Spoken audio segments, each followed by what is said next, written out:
वैसे तो पत्नियां पति से लड़ने के लिए बदनाम हैं। उन पर कई जोक्स भी बनते हैं, लेकिन आज की कहानी में कभी न खत्म होने वाली लड़ाई का छोटा सा सॉल्यूशन ढूंढा है।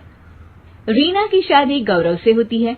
गौरव उम्र में रीना से बड़ा होता है, तो उसकी आदतें और उसका रहन सहन भी रीना से कहीं ज्यादा परिपक्व होता है।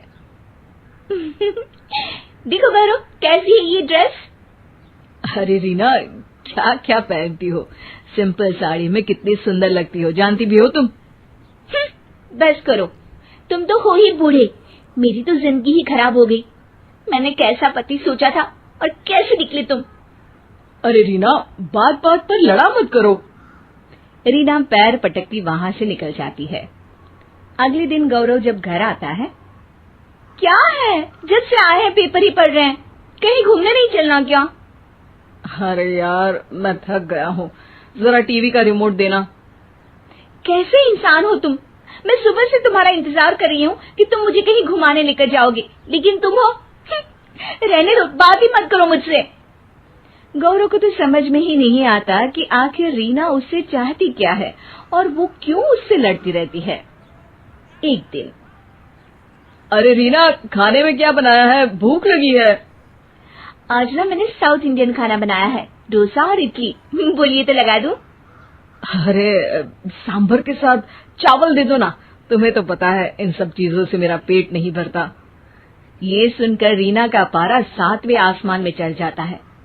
वो जोर जोर से चिल्लाने लगती है, फेंक दूंगी मैं सारा खाना, ना कोई खाना खाएगा और ना ही कोई सोएगा आज। अब तो गौरव के भी सब्र का बांध टूट जाता है।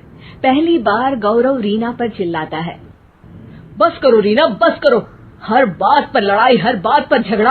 अरे मैंने बोला ही क्या है, बस यही ना कि चावल खाने का मन है। अरे पर टेस्ट करके तो देखो कि कैसा बना है खाना। अरे तो ये बोलती ना कि टेस्ट करके तो देखो, मैंने कब मना किया? क्या अब देखो तब लड़ाई, अब क्या खाना भी तुम्हारी पसंद का ही खाऊं? इतना कहकर गौरव वहां से निकल जाता है।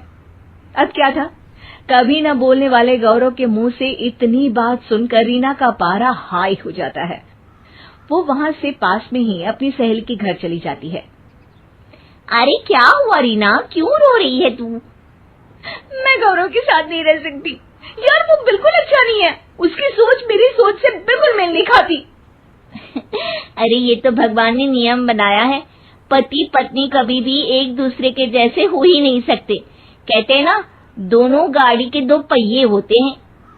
वैसे हुआ क्या है ये तो बता।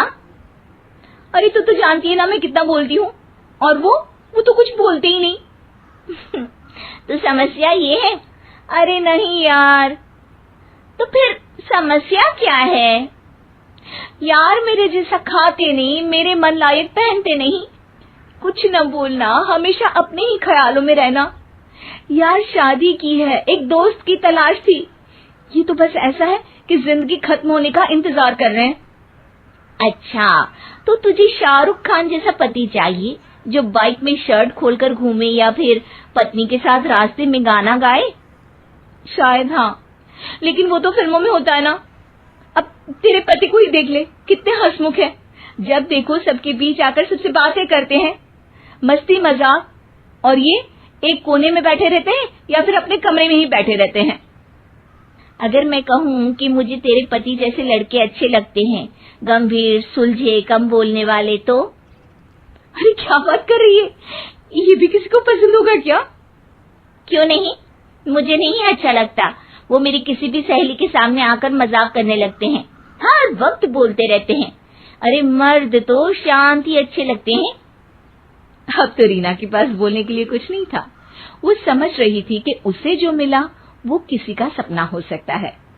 तभी उसकी सहेली उसे कहती है, देख रीना, कभी दो संतों को बात करते देखा है, शांति से एक दूसरे के सामने बैठे रहते हैं, दोनों बात नहीं करते लेकिन फिर भी एक दूसरे को समझ जाते हैं।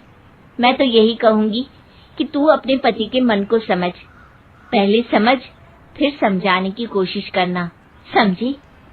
अब रीना को बात समझ आ गई थी।